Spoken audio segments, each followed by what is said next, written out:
let's talk about ADHD assessment in adults. ADHD can significantly impact individuals' daily life, and it is very important to have a proper assessment and to find proper management based on that assessment. So let's consider some key issues in diagnosing. When formally assessing adults for ADHD, it is important to identify symptoms and behaviors that fit with the DSM-5 diagnostic criteria. These criteria include persistent patterns of inattention and/or hyperactivity, impulsivity that interfere with functioning or development. And symptoms should be severe and persistent enough to have caused significant psychosocial impairment. However, assessing ADHD in adults can be challenging because of the difficulty in recall and difficulty in self-assessment that's been documented in research. Individuals with ADHD may not perceive their symptoms, especially when they're young. Therefore, obtaining information from other individuals, maybe from a parent, from a significant other, can be useful in making an accurate diagnosis.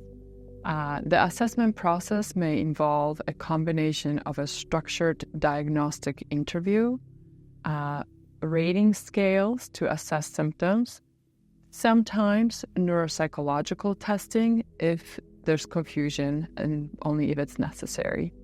And these tools help to identify symptoms, to quantify symptoms, to know the symptom severity, to notice impairment, and provide comprehensive understanding of the individual's condition. When conducting a clinical interview, it's crucial to focus on the adult manifestations of ADHD, as the DSM criteria were primarily developed for diagnosing ADHD in children. So adult symptoms may include restlessness, impulsivity, procrastination, difficulty in organizing activities.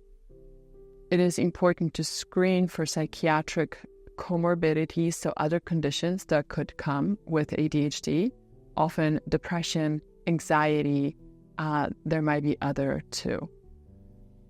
There are rating scales of all different types and kinds, and it is useful to have a rating scale that a patient can fill out and to track the symptoms over time and with treatment. These scales provide standardized measures of ADHD symptoms. They give kind of a number and an opportunity to track from year to year how things are going.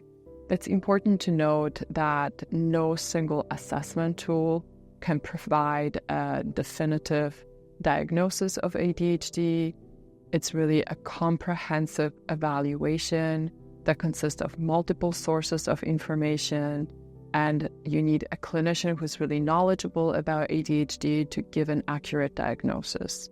The DSM-5 diagnostic criteria for ADHD include examples of adult manifestations of the disorders, such as the fidgeting, verbal impulsivity, and these criteria are applicable to both children and adults, and they will help to guide the diagnostic process.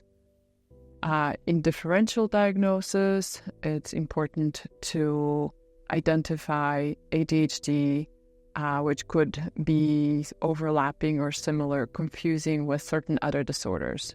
For example, with depression or mania or anxiety disorders or substance abuse disorders. And understanding the clinical features and characteristics of these conditions is really important for accurate diagnosis, and that is necessary for appropriate treatment. So overall, assessing ADHD requires a very thoughtful and thorough, multidimensional approach. It requires a good clinician who knows about ADHD, who can really do a good interview, and that is the fundamental piece of ADHD assessment.